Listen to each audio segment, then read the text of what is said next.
नमस्कार मित्रांनो, मानदेश न्यूज सामर्थ्य महाराष्ट्राचे या यूट्यूब चॅनलमधून मी केशव जाधव। तर मित्रांनो, आज आपण माऊलीच्या रथाचं किंवा पालखी सोहळ्याचं प्रक्षेपण करत असताना चांदोबाचा लिंब या ठिकाणी उभं रिंगण पार पडतं। तिथलं लाईव्ह दृश्य किंवा आपल्या चॅनलच्या सर्व बातम्या घेऊन पुढे जात असताना Mauli charitable and medical trust Mumbai यांची या ठिकाणी सुसज्ज अशी पूर्ण टीम दिसलेली आहे। औषधाची काय किंमत असते हे मला माहीत आहे साहेब, मला 72 तासाची गॅरंटी दिली होती ॲक्सिडेंटमध्ये। तर तुम्ही ही सेवा किती वर्षापासून देताय पालखी सोहळ्याला? आम्ही 30 वर्षापासून। आणि आपल्या ट्रस्ट विषयी जरा काय सांगायचं का तुम्हाला? ॲक्च्युली ट्रस्ट विषयी बोला। तर साहेब, तुम्ही हे गेल्या किती वर्ष 27-28 वर्षापासून सेवा देताय? टोटली वर्ष आमची आता 30वे वर्ष आहे। आम्ही सततची सेवा म्हणजे माऊलीच्या गोरगरीब लोकांसाठी आम्ही देत आहोत आणि आमचं ब्रिज जे आहे मानव सेवा हीच ईश्वर सेवा, त्या मार्गाने आम्ही या मार्गाने चालत आहोत। तर साहेब, कोरोनाच्या काळामध्ये आम्ही सुद्धा आणि तुम्ही सुद्धा जवळून बघितलंय, मोठमोठे दवाखाने ऑन टाइम विकत घेण्यासारखी लोक होती, तरी सुद्धा ते स्वतःचा जीव वाचवू शकले नाही। त्या 2 वर्षाच्या काळामध्ये पालखी सोहळा बंद राहिला, त्यावेळेस तुम्हाला काय चुकल्यासारखं वाटलं का? नक्कीच, कारण आम्ही ॲक्च्युली वसई विरावरून येतोय।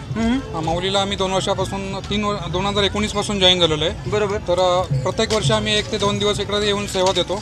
तर आम्ही मध्ये 2 वर्ष आम्हाला वाटलं की म्हणजे आम्ही खास तयारी केली होती, पण कोरोनामुळे येऊ शकलो नाही आणि एकदम चुकल्यासारखं वाटत होतं। पालखी जसे जशी पुढे जाईल तशी तशी तुमची टीम पण पुढे जाणार आहे। आणि साहेब, तुमच्या टीममध्ये जाणते अजाणते, म्हणजे जाणते म्हणण्यापेक्षा जे प्रत्यक्ष काम करणारे किंवा ड्रायव्हरांचा गट असेल किंवा तुमची पूर्ण डॉक्टरांची टीम असेल, नर्सेस असतील, ह्या मेडिकल सुविधा पुरवणारे लोक असतील, असे टोटल किती लोक समाविष्ट आहेत?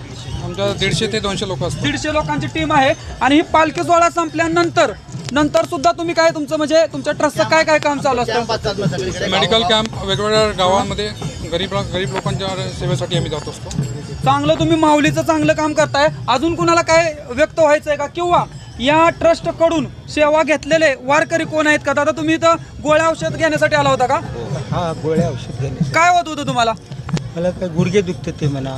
आणि यांच्याकडून कशी सेवा मिळाली तुम्हाला? एकदम फ्री सेवा मिळाली आणि भरपूर एकदम मनापासून त्यांनी एकदम सेवा करतात म्हणा। म्हणजे साक्षात माऊलीनंच तुमच्या सेवेसाठी ह्या एकदम प्रेम आखरी लावून त्याला मालिश करणार, त्याला बघणार, त्याला ट्रीटमेंट करणार, सगळं देणार हिशोबाने हे करून त्यांनी एकदम काळजीपूर्वक काम। तर मित्रांनो, तुम्ही बघू शकत असाल, आपण फक्त ह्यांचाच इंटरव्ह्यू घेतोय असं नाही। या ठिकाणी आबाल वृद्धापासून गावगाड्यातील आया बहिणी, म्हणजे सामान्य माणसं येत असतात, शेतकरी येत असतात। बाबा, तुम्ही पण इथं कॅम्पमध्ये आला होता का औषध गोळ्या घेण्यासाठी? काय होत होतं तुम्हाला आणि तुमचं वय किती? माझं वय 70 वर्षे। पायाला जखम झाली होती, त्याला मलमपट्टी दिली, संडास लागली होती, पोट आकडत होतं, त्याच्याबद्दल गोळ्या दिल्या। 70 वर्षामध्ये रौप्य महोत्सव असे वगैरे करणारे बरेच जण असतात, परंतु 70 वर्ष वय होऊन सुद्धा बाबा पालखीवारीमध्ये तुम्ही हे करताय, भाग घेताय।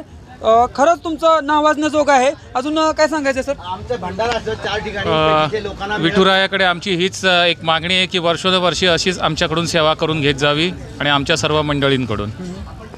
ओके, धन्यवाद।